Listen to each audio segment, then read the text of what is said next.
Aeroporti i Vlorës, siç tashmë fatkeqësisht do thoja për sa i përket qeverisë shqiptare, është bërë mediatikisht e njohur kudo, ka një mosmarrveshje tregtare, civile, ndërmjet dy ortakëve të tyre. Duhet të theksojmë faktin që këto ortak kanë ardhur vetë me anë të një marrëveshje bashkimi shoqërish dhe kanë ofertuar për të ndërtuar aeroportin e Vlorës.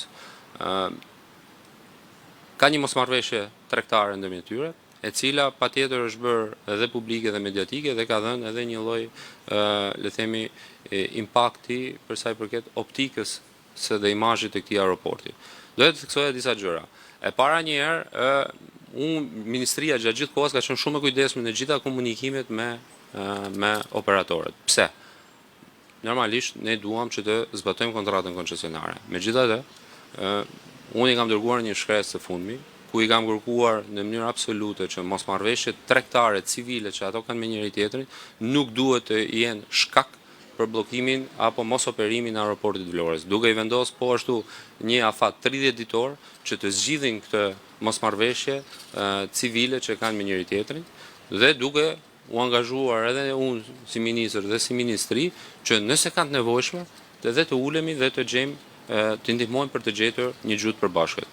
Fakt është që dhe ju e keni parë gjithë, që aeroporti ka ecur në punime të avancuara, pra është ndërtuar, pista është ndërtuar dhe jemi në përfundim, nuk mund të ta them fikse sa është përqindja e punimeve, por është shumë evidente, secili nga ju e ka parë në imazhe të bëra publike që aeroporti ka ecur mirë për sa i përket avancimit të punimeve civile. Patjetër që ne do marrim gjitha masat e nevojshme që aeroport të përfundojë dhe të jetë operativ sa më shpejt. Përfundimi i tij patjetër do bëhet në mënyrën sa më të shpejtë të mundshme, sipas afateve që vetë kompanitë kanë kërkuar për t'i vënë. Ndërkohë, po ashtu element i rëndësishëm që dua ta theksoj, faktin që për çdo ditë vonesë dhe për çdo muaj vonesë ka penalitete. Ne tashmë kemi lëshuar penalitetet e para, faturat e para të penalitetit për vonesat përkatëse. Por ajo çfarë është më e rëndësishme të theksojmë është aeroporti do ndërtohet dhe do jetë operacional. Bekim Bici, Ora News. Zoti Ministër, ju para rreth një muaj keni inauguruar, le të themi, edhe pjesën e zgjerimit të lotit parë, nëse mund të konsiderojmë të tillë, të autostradës Tiranë-Durrës, por krahas kësaj vjen një problematik për gjithë banorët e zonës. Këtë e them edhe vetë nga eksperienca ime. Nëse do duhet të kalosh nga njëra anë e rrugës në anën tjetër ku ti mund të kesh punën, mund të kesh shtëpinë apo ku di unë, do duhet të bësh minimumi 2 apo 3 kilometra rrugë nga njëra anë dhe 2-3 nga ana tjetër nëse do duhet të kthehesh.